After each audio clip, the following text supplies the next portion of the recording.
Hello again. This is Andrew Culkin, and I am the author of Amanda: A Cautionary Tale of Alcoholism. It was the story of my wife's 20-year decline with alcoholism and her untimely death a little over 3 years ago.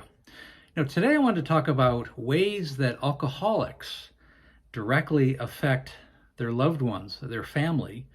You have to realize when a key member of a family, this is a situation where either the husband or the wife, a key member, is an alcoholic, and they will affect every member of the family.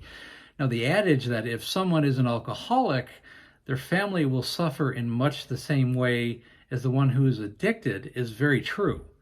There are many codependent behaviors attached with close family members. Things such as enabling the addict, protecting the alcoholic family member by downplaying his or her addiction to others, outside the family. It's very common for loved ones to lie for the alcoholic, as they also represent a member of their own family. So they want to represent. They don't want people to know what's going on. That's all part of the shame of alcoholism, unfortunately. Some family members may blame themselves or other family members for the addiction of the alcoholic. Statements such as, "It's your fault she drinks so much, you're the cause of the problem." This can create dysfunction in the family, thus taking the spotlight away from the actual alcoholic or family member. Feelings of guilt can manifest in parents and spouses quite often. Not having an understanding of alcoholism as a disease can further add to the confusion. The third thing here is some family members may become dependent on the addiction in their own ways, even though they're not the alcoholic themselves.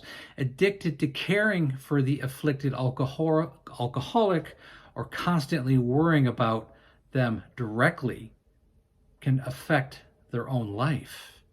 A family member who spends a large part of their own energy emotionally protecting the alcoholic will soon have problems of their own. Lying for the alcoholic, covering for their lapses in judgment and the constant worry of their whereabouts can wreak havoc emotionally to close loved ones. Certain family members may need to adopt a dysfunctional role for the alcoholic. For example, a child may have to become their parent's caregiver out of necessity. The child finds themselves in a situation where they have to take care of both themselves and the addicted parent. Not allowing a child to have a normal childhood can negatively affect the next generation, because they can become more susceptible to alcoholism themselves just by the stress of it all.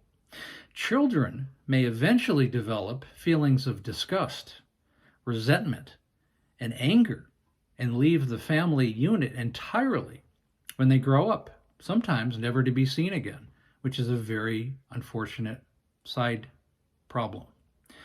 Fifth thing, spouses of alcoholics may blame themselves for their loved one's addiction or feel intense resentment or anger towards their alcoholic person.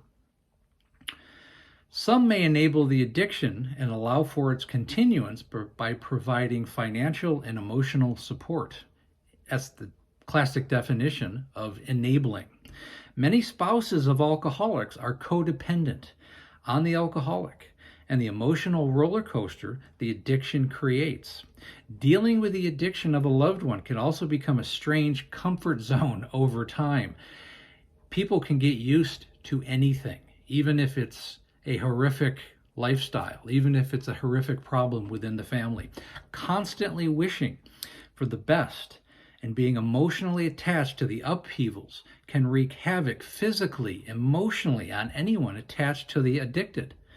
Studies have shown that violence and spousal abuse are more common when one person in the marriage is an alcoholic, usually, obviously, the male. But it can work both ways. It depends on, if you have a mean drunk or a not so mean drunk. It all depends. I hope that helps. That's 5 ways alcoholics affect their family. Those are the main reasons.